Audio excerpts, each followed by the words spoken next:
Hello friends, welcome back to my channel reuse kitchen. তো reuse কিচেনে তোমাদের অনেক অনেক স্বাগতম। তো বন্ধুরা, আজকে বাঙালির একটা ফেভারিট খাবার বা ফেভারিট রেসিপি তোমাদের সঙ্গে শেয়ার করতে চলেছি। সেটা হচ্ছে কচু বাটা, যেটা তোমরা এখন আজকাল দেখতে পাচ্ছ ইন্দুবালা ভাতের হোটেল যে রিলিজ হয়েছে সেখানে দেখতে পাচ্ছ। তো সেটাই আজ যে রেসিপি তোমাদেরকে দেখাবো, কচু বাটা। চলো ভিডিওটা প্রথম থেকে শেষ পর্যন্ত দেখে নাও। নতুন যারা আছে তারা অবশ্যই আমার চ্যানেলটিকে সাবস্ক্রাইব করো আর পাশে থেকে সঙ্গে থাকো। চলো দেখে নাও।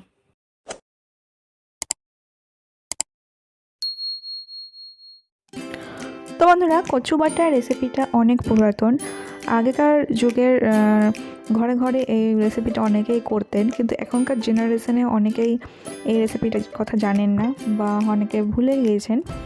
তো আজকে সেই রেসিপিটা তুলে ধরলাম। তো প্রথমে এখানে নিয়ে নিয়েছি দেখুন মান কচু। আর মান কচুগুলোকে একটু বেশি করে ছুলে নিতে হবে, মানে খোসাটা একটু বেশি পরিমাণে ছিলতে হবে, তাতে মুখটা কুটকুট করবে না। তো প্রথমে কচুগুলোকে এইভাবে কেটে নিতে হবে। কেটে নেওয়ার পর আমি এখানে জলে কিছুক্ষণ ভিজিয়ে রাখবো, মোটামুটি 20 থেকে 25 মিনিট মতন। এইভাবে জল দিয়ে ভিজিয়ে রাখার পর 20-25 মিনিট পর এইগুলোকে আমি ঘষে নেব, মানে গ্রেড করে নেব। এটা আপনারা যদি চান তাহলে এই কাজটি আপনারা মিক্সিতেও করতে পারেন, যেটিতে আপনাদের সময় এবং খাটুনি দুটোই অল্প হবে।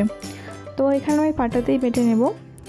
তো এখানে দেখুন সব মানকচুগুলো পাটাতে আমি দিয়ে নিয়েছি, যাতে 4টে রসুনের পোয়া আর 2টো লঙ্কা নিয়েছি, এবং এটা আমি প্রথমে সবগুলো বেটে নেব।